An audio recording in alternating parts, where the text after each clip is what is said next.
these swings. So the ball is just a tool while your mind is on the wrist hinge. We're just doing drills now. Sounded different.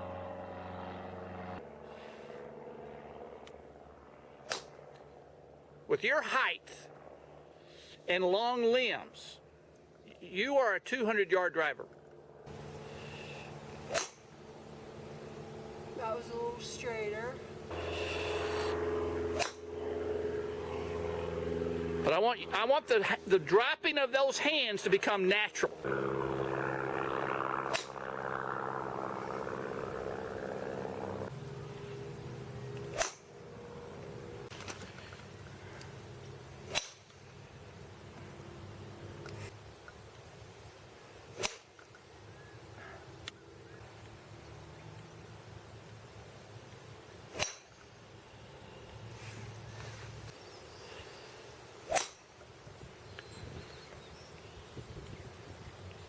That was a complete golf swing right there. Did that go pretty good? Yeah, I hit it beyond that third flag. It hit at the third flag and that's awesome. Beyond there. That turn. Everything's being maximized.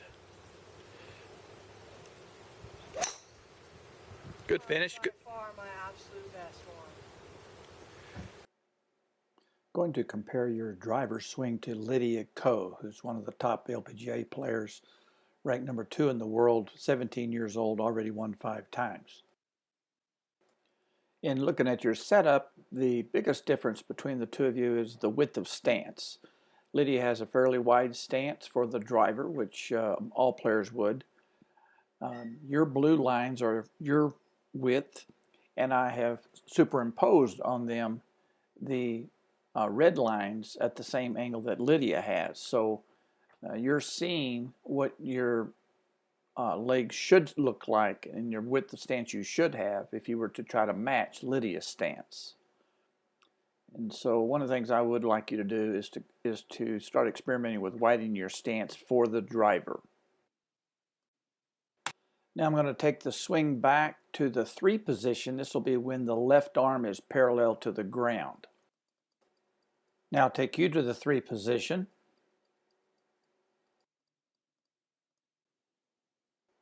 First I want to talk about the lower body. You can see that you have slid your hips to the right. I've drawn a blue line outside the right hip straight to the ground, and you can see that your right hip has gone beyond the right foot. Lydia has kept her hips inside her feet. That blue line on her right hip is to the inside of her right foot. Lydia is turning her hips, whereas you are sliding your hips. Also, by having a wider stance, Lydia is able to stay on the inside of both feet. When you stay on the inside of the back foot, you create what I call a bracing angle in that lower leg. That red line is drawn from the center of the ankle to the knee. And you can see how Lydia has that tilted and angled towards the target. She's able to push off now towards the target. You've left that lower leg go to the outside. So you will not be able to really push off that back foot towards your target on the downswing. Now you do have almost a 90-degree angle in the shaft in the left arm. Lydia has a little bit more than a 90-degree angle. So you are doing some wrist hinge in your backswing when you get to the 3 position, so that's very good. Now let's take it up to the top of the backswing.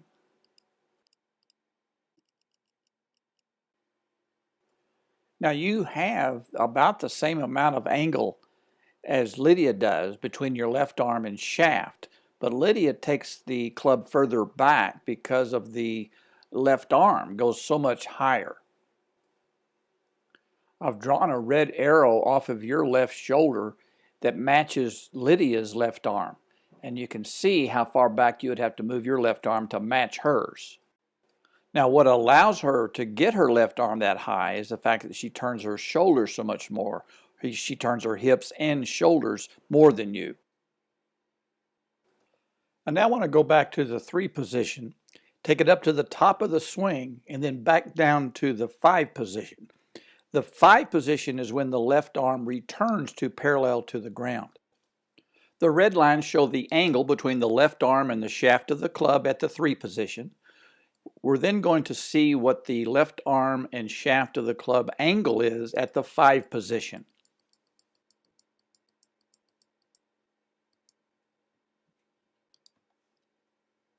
As you can see, Lydia has increased that angle between her left arm and shaft as she comes down in the downswing and returns to that 5 position.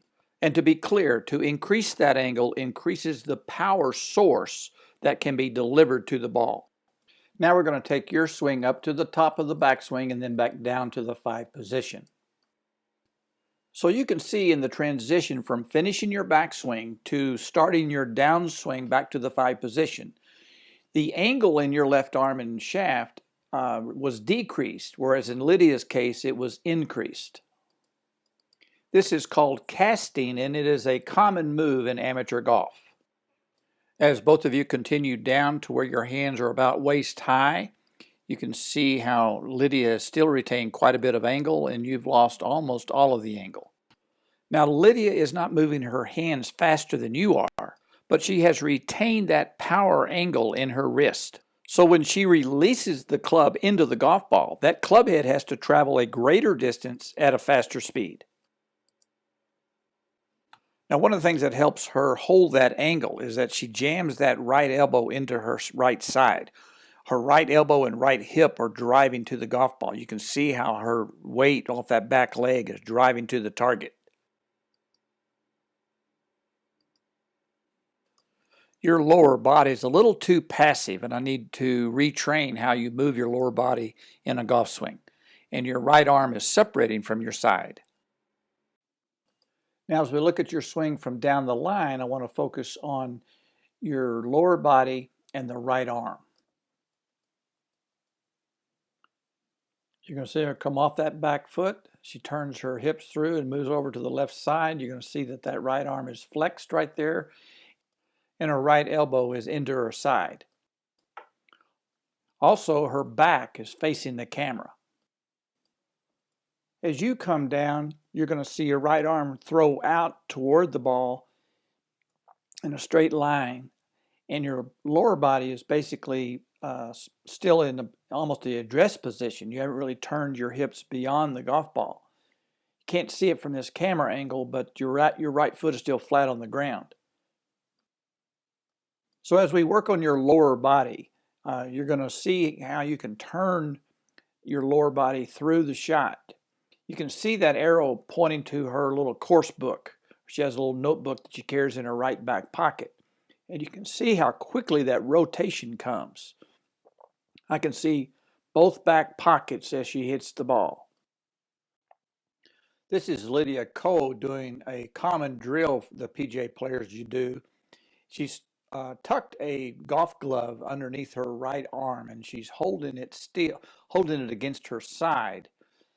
And so you can kind of see right there, there's a golf glove stuck right there. And she will complete the swing. She's still holding that golf club under her arm against her side.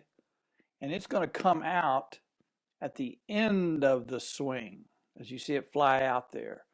She actually had 2 golf clubs. So she's practicing keeping that right arm connected to that right side as she hits through. You can see how her right hip, right knee drive through the ball. And so that's a drill that we'll work on to give you some sort of a sensation and feel for that connection. Now the swing on the left was your driver swing before we started working on hinging the club a little bit more and getting the club back a little bit more. On the right was after some of that work. Let's take a look at the swing on the left. This is the before. I'm going to stop it at the 3 position.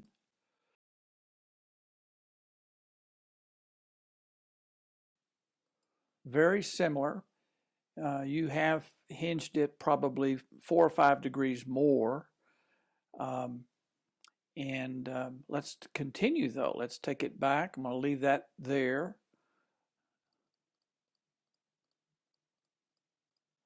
That's the end of your backswing.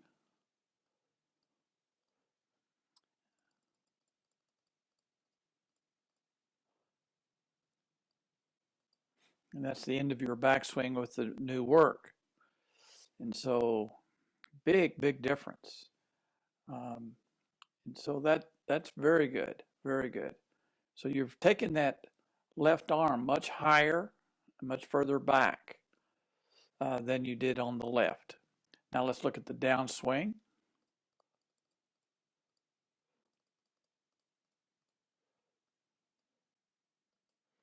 So you've done a much better job of retaining that angle. There's a very little casting now in your initial move. So one of the reasons you were hitting the ball further, in fact, the only reason you were hitting the ball further, was that you retained that angle better. And we only worked on a couple of things that's going to help you improve on that. But this here is a big difference as you came through here. You ended up with just a lot more clubhead speed at impact. And as we continue to improve your lower body and your right elbow position, that'll get better.